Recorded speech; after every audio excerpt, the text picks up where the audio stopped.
Hello everyone, good morning. आज हम बात करेंगे issue of debenture for consideration of other than cash. Cash के अलावा जब डिबेंचर्स को इश्यू किया जाता है तो उस टाइम हम क्या एंट्रीज वगैरह करेंगे, उसके बारे में हम बात करेंगे। तो issue of debenture for consideration of other than cash के अंदर क्या है कि when a company is issuing debentures for purchase of asset or purchase of business or service taken etc. is called debenture issued for consideration of other than cash. जब company जो है asset को purchase करती है या किसी business को purchase करती है या सेवाएं देती है, सर्विसेज देती है और उसके बदले में अगर कंपनी डिबेंचर इश्यू करती है तो उसको हम बोलते हैं debenture issued for the purchase consideration. इस केस में कंपनी जो है कोई अमाउंट रिसीव नहीं करती है। कंपनी को क्या रिसीव होता है? कंपनी को एसेट रिसीव होती है, या कंपनी ने बिजनेस को रिसीव किया, बिजनेस परचेज किया तो, या सेवाएं रिसीव की। उसको कोई कैश अमाउंट रिसीव नहीं होती है, कोई भी अमाउंट जो है वो रिसीव नहीं होती है। उसको डिबेंचर जो है वो परचेज के बदले में इश्यू करने होते हैं। Purchase of asset and issue of debenture are two separate transaction. जब हम परचेज करते हैं एसेट को तो वो एक अलग ट्रांजेक्शन है और इश्यू ऑफ डिबेंचर जो है वो एक अलग ट्रांजेक्शन है। तो परचेज ऑफ एसेट जो है उसकी हमें अलग से एंट्री करनी पड़ेगी और इश्यू ऑफ डिबेंचर की हमें अलग से एंट्री करनी पड़ेगी। तो दोनों के लिए हम अलग-अलग एंट्रीज करेंगे for issue of debenture for consideration of other than cash. तो इस केस में जो है कौन-कौन सी जर्नल एंट्रीज हो सकती है वो देखिए। सबसे पहले इसके अंदर सबसे पहले है accounting entries for issue of debenture for consideration of other than cash. इसके अंदर हम सबसे पहले जो एंट्री करेंगे, सबसे पहले हम एंट्री करेंगे एसेट को परचेज करने के लिए या बिजनेस को परचेज करने के लिए। अगर हमने एसेट को परचेज किया है तो ऑन परचेज ऑफ एसेट हम एंट्री करेंगे sundry assets account debit to vendors account. Sundry assets means asset हमारे बिजनेस में आई है, डेबिट व्हाट कम्स इन का रूल यहाँ पे अप्लाई हो जाएगा और सन्ड्री एसेट को हम जो है डेबिट कर देंगे टू वेंडर्स अकाउंट। वेंडर जो सेलर है एसेट का वो यहाँ पे गिवर है, वो एसेट को दे रहा है बिजनेस को, तो इट मीन्स वो गिवर है। तो इट मीन्स क्रेडिट और क्रेडिट द गिवर के रूल के अकॉर्डिंग हम जो है यहाँ पे वेंडर को क्रेडिट कर देंगे। तो एंट्री हमारी हो जाएगी sundry asset to vendor account. ये वाली एंट्री हम इसमें करेंगे, ठीक है। दूसरा इसमें क्या है कि जब बिजनेस को परचेज किया जाता है, मीन्स एसेट को परचेज ना करके हम बिजनेस को परचेज करते हैं, तो उस केस पे हमारे पास जो है एसेट के साथ-साथ लायबिलिटीज भी आएंगी। मीन्स हम एसेट के साथ-साथ लायबिलिटीज भी ले रहे हैं। तो एसेट जब ले रहे हैं तो एसेट में हमने सन्ड्री एसेट को डेबिट किया और सन्ड्री लायबिलिटीज को हमने क्रेडिट किया, ठीक है।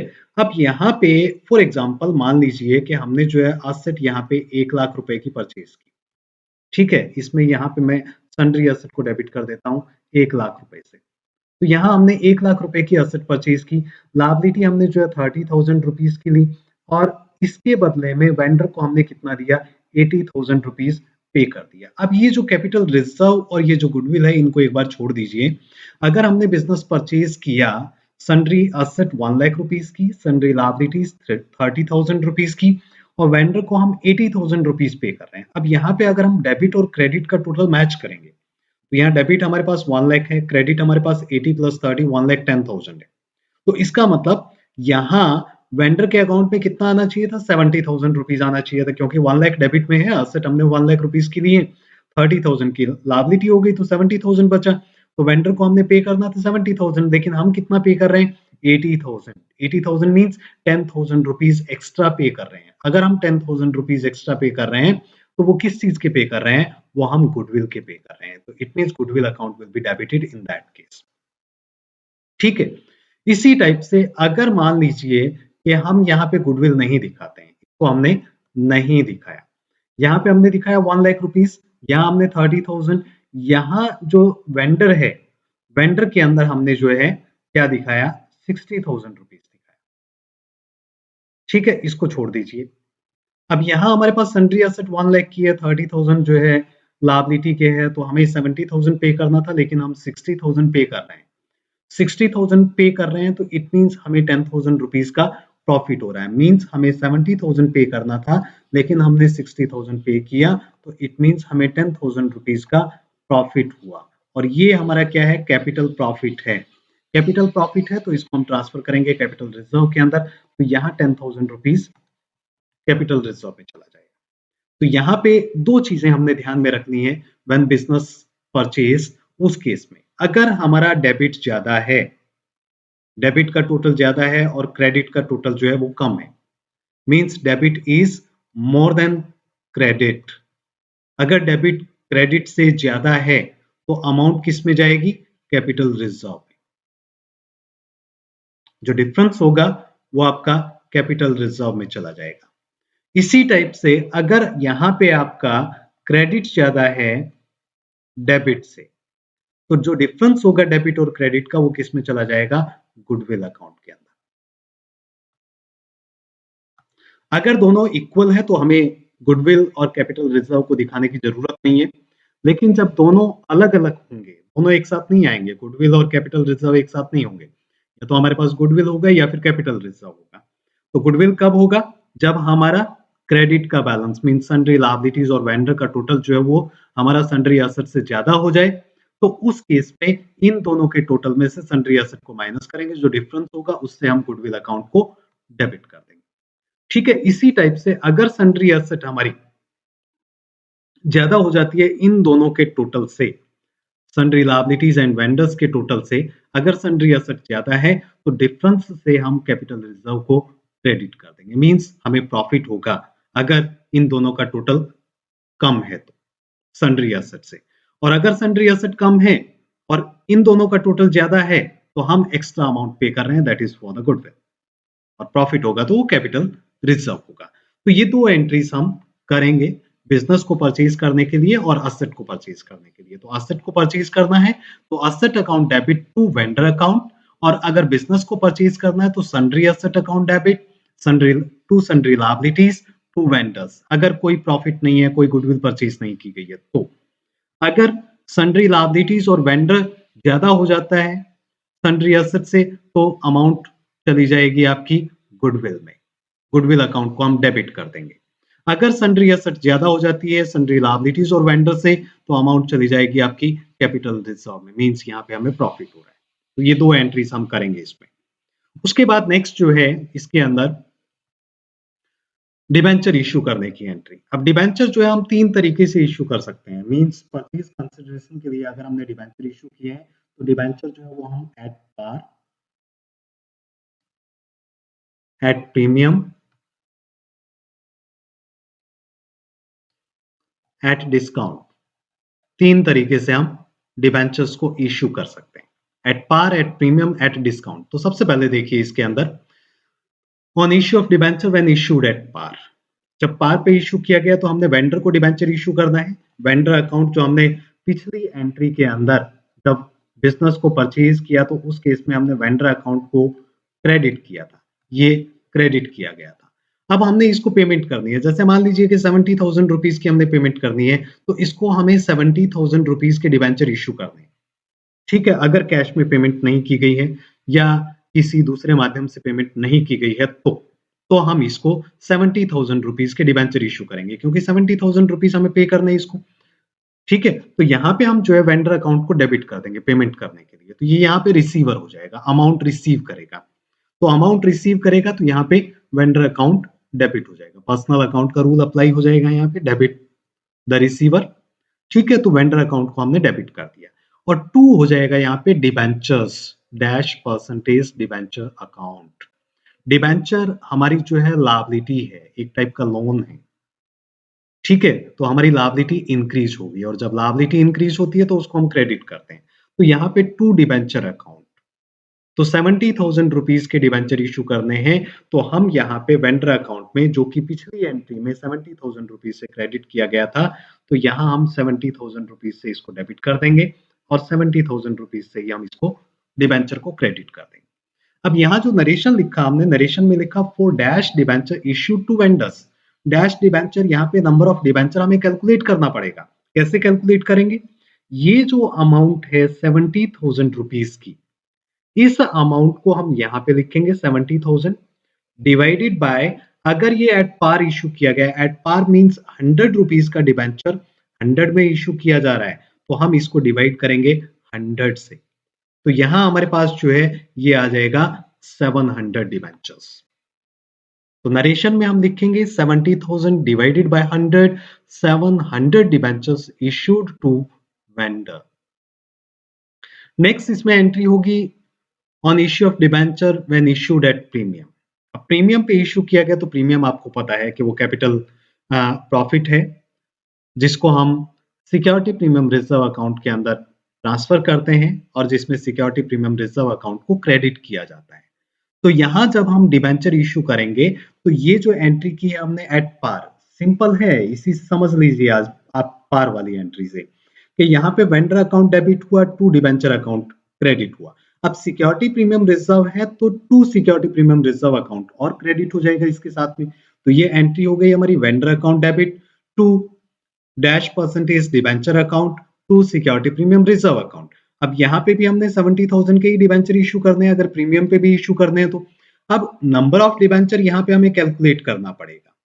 नंबर ऑफ डिबेंचर के लिए फॉर एग्जांपल मान लीजिए 70,000 के डिबेंचर है, हमने इसको 40 रुपीज प्रीमियम पे इशू किया, रुपीज 40 प्रीमियम पे, मींस 100 रुपीज का डिबेंचर 40 रुपीज प्रीमियम पे, इट मीन 140 रुपीज में हम इसको इश्यू कर रहे हैं। तो इसको हम डिवाइड करेंगे 140 से, 140 से डिवाइड किया तो हमारे पास आया ये 500, तो 500 डिबेंचर आ गए।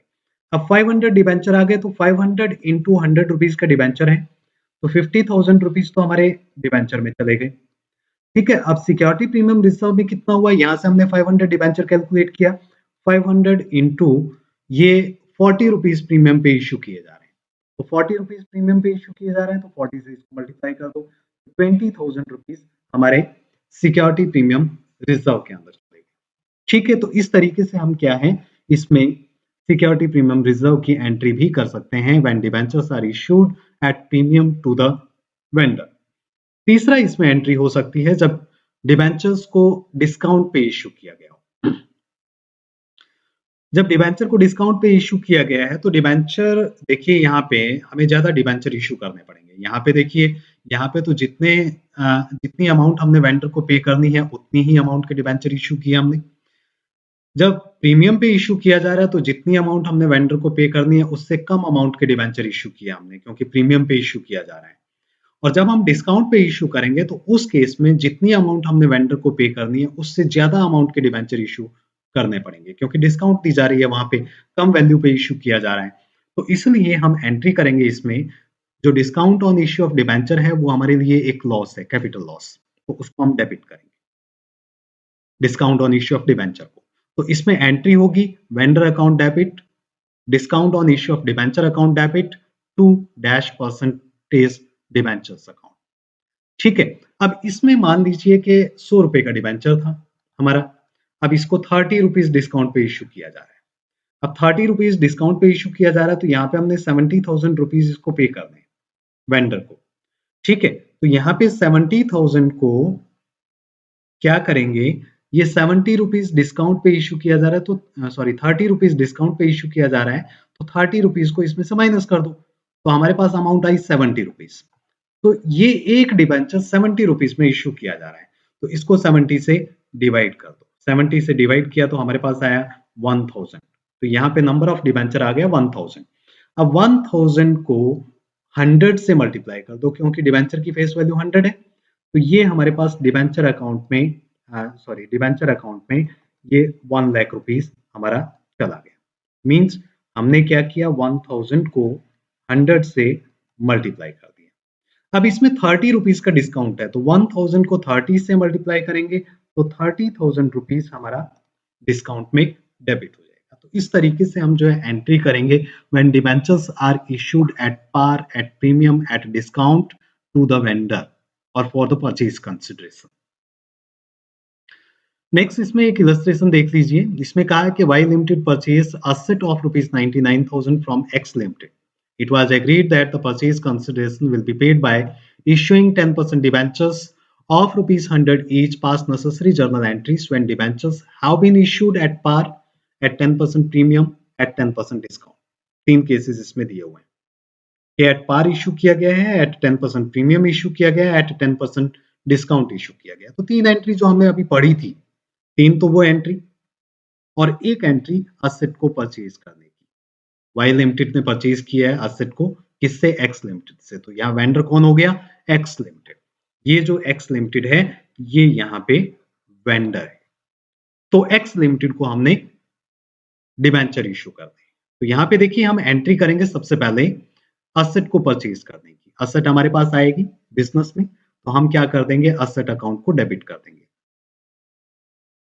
ठीक है, तो एंट्री हमारी हो गई sundry asset account debit to vendor. Vendor हमारा यहाँ पे कौन है? किससे परचेज कर रहे हैं हम? एक्स लिमिटेड से। कितनी अमाउंट? 99,000। तो 99,000 रुपीज से सन्ड्री असेट को डेबिट किया, एक्स लिमिटेड को हमने 99,000 रुपीज से क्रेडिट किया। अब हमने 3 केसेस में डिबेंचर इशू करने हैं when debentures are issued at par, at premium, at discount. तो पहले केस में हमने डिबेंचर कितने के इशू करने हैं? 99,000 रुपीज के। तो हम डिबेंचर इशू करेंगे एक्स लिमिटेड को 99,000 रुपीज के। तो यहाँ पे जो एक्स लिमिटेड क्रेडिट है इस फर्स्ट एंट्री के अंदर, ये जो एक्स लिमिटेड ये क्रेडिट है फर्स्ट एंट्री के अंदर, इसको हम डेबिट कर देंगे। तो एंट्री हो जाएगी हमारी X limited debit to 10% debentures. हमने डिबेंचर इशू कर दिए तो डिबेंचर भी हमारे क्रिएट हो गए, मींस एक टाइप का लोन बढ़ गया हमारा। ठीक है, तो डिबेंचर हमारे इशू हो गए। तो इसमें क्या हुआ? To 10% debentures. अब 10% डिबेंचर्स में यहाँ पे 99,000 रुपीज की अमाउंट है जो हमने एक्स लिमिटेड को पे करनी है, और 100 रुपीज का डिबेंचर है और 100 में ही इशू किया जा रहा है। तो 99,000 को 100 से डिवाइड कर दो, 990 डिबेंचर जो है हमने इशू करने। तो 990 को 100 से मल्टीप्लाई करके 99,000 रुपीज 10% डिबेंचर अकाउंट में क्रेडिट हो जाएगा। सेकंड केस में जब 10% प्रीमियम पे इशू किया जा रहा है, अब 100 रुपीज का डिबेंचर, ये आपका जो 100 रुपीज का डिबेंचर है इसको 10%, इसका 10% निकालेंगे 10, मींस 110 रुपीज में इसको इशू किया जा रहा है। तो इसकी एंट्री हो जाएगी एक्स लिमिटेड डेबिट 99,000 आएगा इसमें। अब 99,000 को हम यहाँ पे 110 से डिवाइड करेंगे, मींस 110 में डिबेंचर को इशू किया जा रहा है। तो इसका मतलब 110 से हम इसको डिवाइड करेंगे तो 900 डिबेंचर्स इशू किए जा रहे हैं। ठीक है, 900 डिबेंचर्स इशू किए जा रहे हैं एट 10% प्रीमियम। ये बाय मिस्टेक जो है 20% लिखा गया, ये आपका 10% है, इशूड एट 10% प्रीमियम। तो यहाँ पे सिक्योरिटी प्रीमियम रिजर्व अकाउंट के अंदर 900 इंटू 10 9,000 और डिबेंचर में 900 इंटू 100 90,000। तो इस तरीके से हम एंट्री करेंगे X limited debit 99,000 to 10% debenture account 900 into 100 90,000 to security premium reserve account 900 into 10 9,000। तीसरा केस इसमें जब डिबेंचर्स को डिस्काउंट पे इशू किया जा रहा है। डिस्काउंट पे इशू करने का मतलब 10% डिस्काउंट दिया हुआ है क्वेश्चन में, तो इसका मतलब 100 रुपीज का डिबेंचर 10% डिस्काउंट 10 इसमें से माइनस करेंगे तो 90 रुपीज में इशू किया जा रहा है। तो यहाँ पे नंबर ऑफ डिबेंचर जो हम कैलकुलेट करेंगे वो 99,000 को 90 रुपीज से डिवाइड करके कैलकुलेट करेंगे और ये हमारे पास आ जाएगा 1,100 डिबेंचर्स। तो डिस्काउंट के केस में 1,100 डिबेंचर्स कंपनी इशू करेगी। तो एक्स लिमिटेड को हमने डेबिट करना है। ठीक है, एक्स लिमिटेड यहाँ पे डिबेंचर रिसीव करेगा, तो एंट्री हो जाएगी हमारी X limited account debit. Discount है तो डिस्काउंट लॉस है, उसको डेबिट करेंगे, debit all expenses and losses nominal account के रूल के अकॉर्डिंग। तो एक्स लिमिटेड डेबिट हो गया, 1,100 डिबेंचर हमने इशू किए, 1,100 इंटू 90 मींस इसमें तो 99,000 ही दिखाना है हमने, आपको ये मल्टीप्लाई करने की भी जरूरत नहीं है, आप डायरेक्ट जो है पिछली एंट्री से 99,000 दिखा सकते हैं। Discount on issue of debenture में 1,100 को 10 से मल्टीप्लाई कर दो क्योंकि 10 रुपीज का यहाँ पे डिस्काउंट है, तो 10 से मल्टीप्लाई किया तो 11,000 रुपीज हमारे किसमें आ गए? Discount on issue of debenture में आ गए। और टू 10% डिबेंचर में 1100 इंटू 100 रुपीज का डिबेंचर है 1,10,000। तो ये इस तरीके से हम जो है डिबेंचर को फॉर परचेज कंसिडरेशन इश्यू कर सकते हैं। उसके बारे में हमने ये जर्नल एंट्रीज डिस्कस की। तो आज का हमारा टॉपिक इतना ही है। Thank you very much.